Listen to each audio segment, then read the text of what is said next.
We can start to look at the inscribed angle theorem by first looking at y as the inscribed angle. We create an isosceles triangle by connecting the two sides and labeling those psi, and the inscribed angle we label y. The outside angle we label theta. 180 minus theta equals y. 180 minus 2 psi also equals y. We can set up the relation that 180 minus theta equals 180 minus 2 psi. By subtracting 180 on both sides, we get 2 psi equals theta.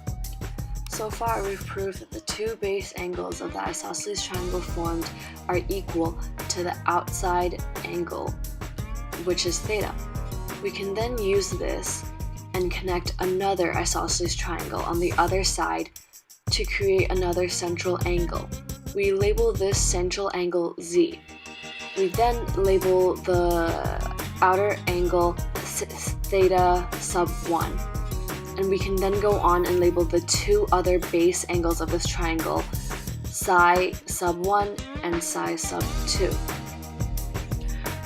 The same proof can be done onto the other side, where 180 minus theta sub 1 equals z, and 180 minus 2 psi sub 1 and 2 equals z.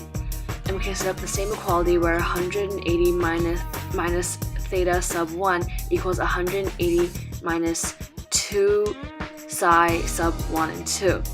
We can subtract 180 from both sides again, and we get 2 psi sub 1 and 2 equals theta sub 1.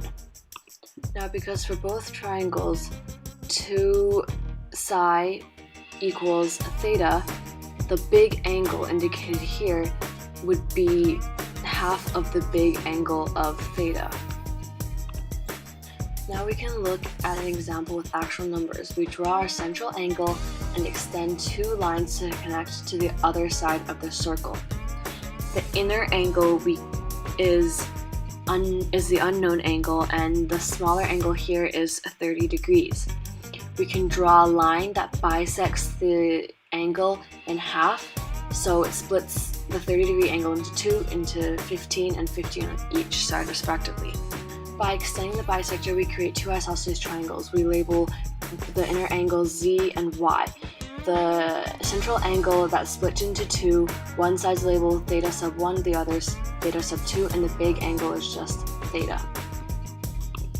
There are 180 degrees in a triangle, and we can use this to find y and z. 180 subtract 2 15s equals 150, which is the value of y, and 180 minus 2 15s again also equals 150, and that is z.